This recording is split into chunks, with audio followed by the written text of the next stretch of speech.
And today we're going to be talking about autism related topic. This one specifically is on sensory problems.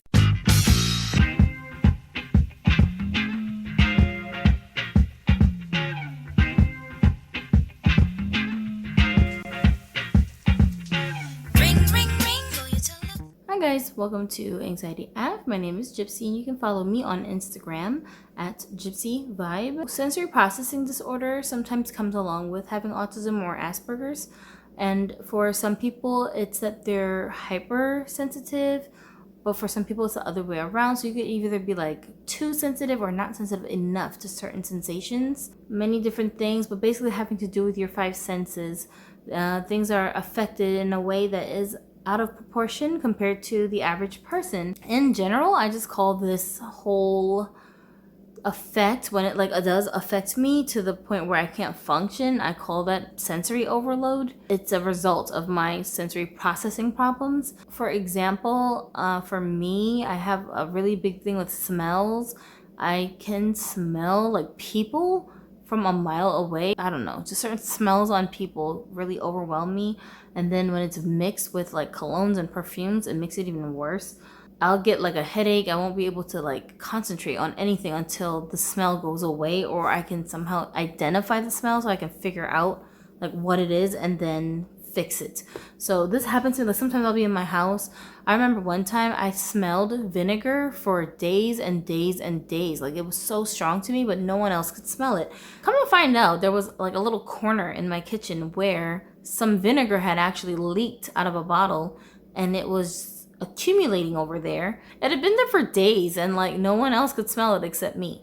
It wasn't a lot, but to me it was overpoweringly strong. Like, I could smell it over everything, but no one else could smell it. And I was like, I knew I was smelling some kind of vinegar type smell. Like, how did nobody smell that? But that kind of stuff happens to me a lot. Certain sounds relax me and like help me to tune things out around me so that I can focus better. But then other sounds will be excruciatingly loud and distracting, but other people will say that it's not that loud or that they don't notice it at all, like a clock ticking, for example. But to me, it will be so distracting that I can't concentrate on anything except for that sound. I can't do anything because the sound is making me paralyzed almost, to the point sometimes I have to go identify what is that sound, like what am I hearing. Sometimes I know what it is and sometimes I don't, but it'll just be so distracting. Like, things that people can just ignore, I can't ignore those sounds. But then other things that other people can't ignore, I don't even notice it. So it's a two-way street how that could happen. I have a thing where I can't lay with my toenails touching the bed sheets because they hurt when they do, but I know that it's not truly pain that I'm feeling. I know it's not pain, it's just so uncomfortable. And like my insides feel creepy crawly, and just like when people are like screeching on a chalkboard, like that kind of like cringy kind of feeling that you have when you hear that. That's how I feel when my toenails rub against my bed sheets. It don't matter what kind of sheets they are, satin, silk, cotton, polyester, doesn't matter. Whatever, I cannot deal with it. A lot of my sensory issues are heightened at night when it's still and quiet around me because I don't have other things to distract me from those sensations. So I have issues like that. Like, these are just things that affect me, but I'm giving these examples so you guys can understand how unusual these sensations might be for you, where you're thinking like, am I the only person on the planet that has this weird thing?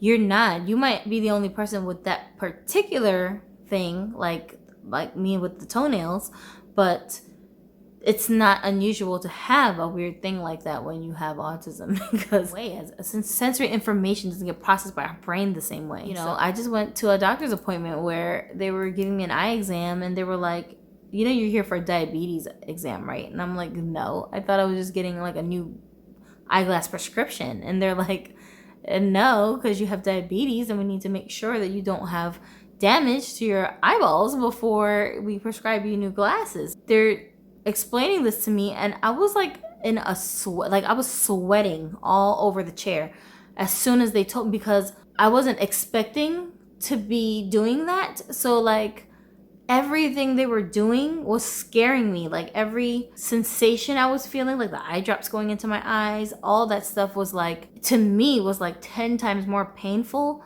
than probably just a person who normally goes to the eye doctor.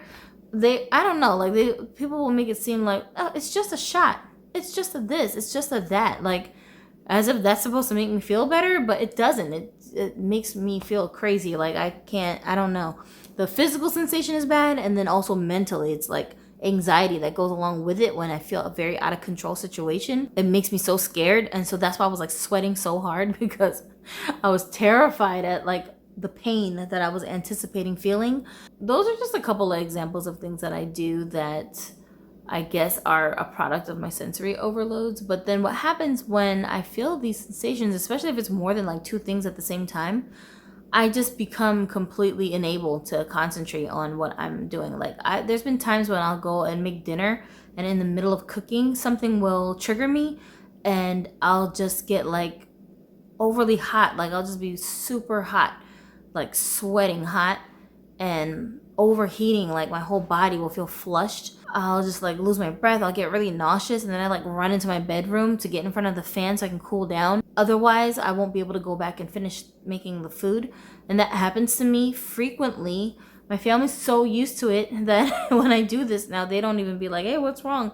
They just know like, oh, she's having an overload episode. If I don't have a way to like distract myself from it or come out of there or like cool off, then I'll just have a panic attack and like fall out, like I'll faint or something, which has happened to me before in situations where I couldn't control my surroundings and I couldn't get away fast enough from whatever it was that was overloading me. That's difficult because sometimes the overload will be in the form of social interactions with people. Like I'll be at work and be talking to someone, and then they'll catch me off guard. Like I'll already be concentrating on something else, and then they start talking to me, and I won't realize they're even talking until mid-sentence.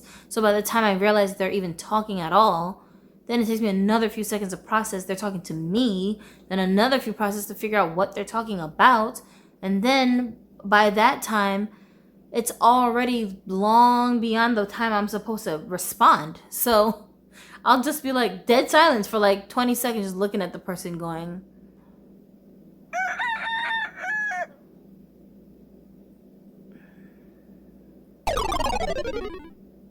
oh, okay. And then like, that's if I even processed it. Sometimes I do all that and I still have no idea what they said. It just sounds like gibberish. And I'll be like, I have to come up with some story and be like, can you repeat that part again? I didn't quite hear all of it. I didn't hear the last part, or I didn't hear the beginning part. If I tell them I didn't hear a word you just said, then they will think I'm being rude. So I have to tell them I didn't hear a part of it, because usually if you say you didn't hear a certain part, people just end up repeating themselves anyway to make sure that you really understood them. And that's what they will do. So that's how I would get through my interactions at work. But that's like crazy to have to keep doing that over and over again when you work retail, because you can't do that. Like this looks like bad customer service if you do that too much. I've been able to kind of play it off for the most part, luckily, because the kind of jobs that I've had where I've been in those situations. But that's like, ugh, cutting it close, bruh. I've gotten to the point where now that I am like basically the head of household, you know, I'm an adult. My family helps me to keep my environment pretty controlled to my liking. You know, they've allowed me to customize my household environment in a way that works for me, so that when I do have these overwhelming feelings, I can get to sanctuary quickly, right? Everybody's not in that situation. Some people have to deal with this while they're in other people's spaces, in college, you know, away at the military, in jail. They have to deal with this stuff in places where they can't control their environments, and maybe don't have the kinds of jobs where they can play this stuff off as easy as I've been able to in the past. It gets harder and harder to do if you don't actively try to do it. But I don't know, for me, I feel like my sensory problems shift. Sometimes things that used to bother me, I'll slowly like it'll slowly wear off where it doesn't bother me anymore. But then something else will take its place. Like a new thing will come along that really makes me like fidgety and anxious and uncomfortable and like in pain. Looking people in the eye, I can't do that.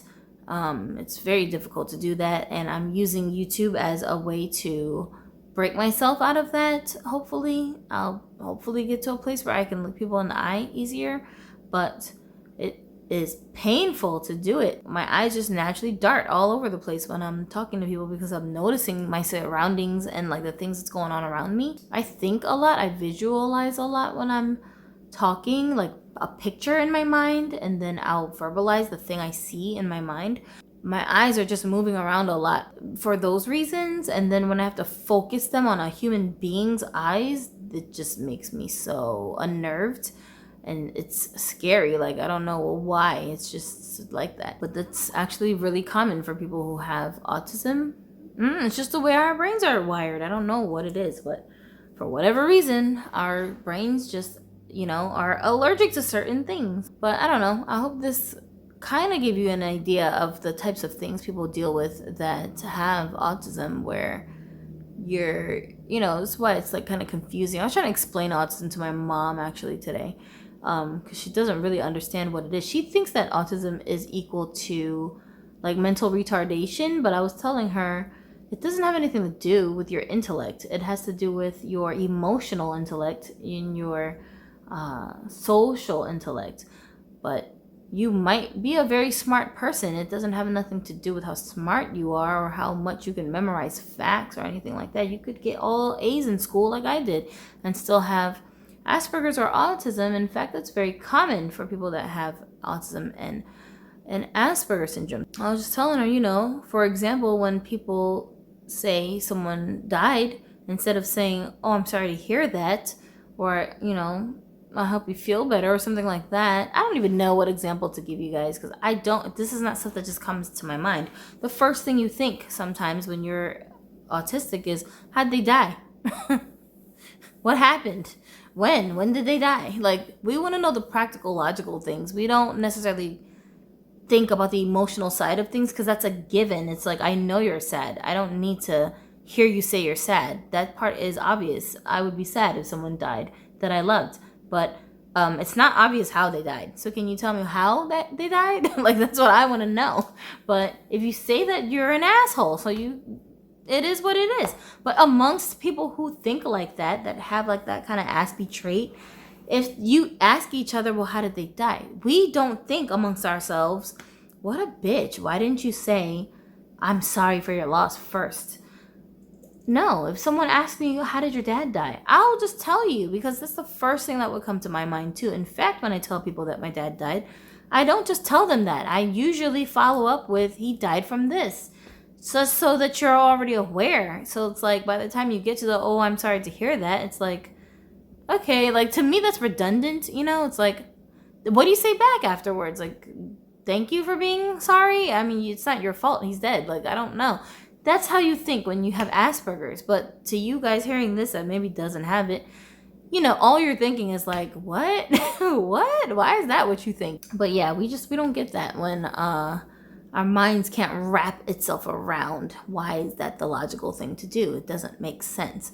But it is what it is. So this is probably why you see a lot of people that have Asperger's or autism work well in drama and theater and pretending to get the human plight and like put on this act, because your whole life you are putting on an act in order to blend in with people naturally. You're just you have to be a decent actor to fend for yourself if you have mastered the art of passing as a normie when you really are an Aspie. So that's just my personal opinion. Anyways, if you guys have any questions about the stuff that I'm talking about, definitely leave it in the comment section.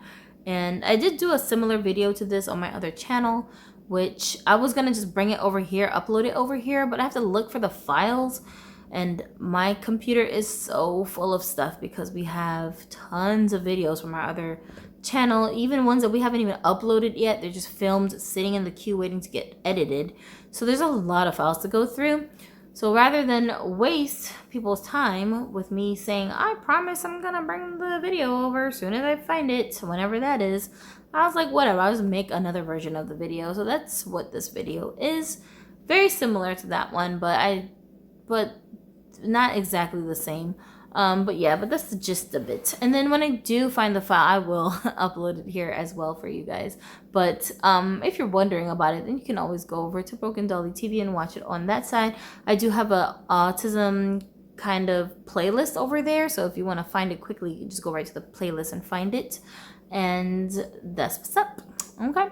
All right, so I will talk to you guys in another video, and until then, I hope you will consider subscribing and go check me out on Instagram at Gypsy Vibe, and I will see you guys in the next one right here on Anxiety Ave. Adios.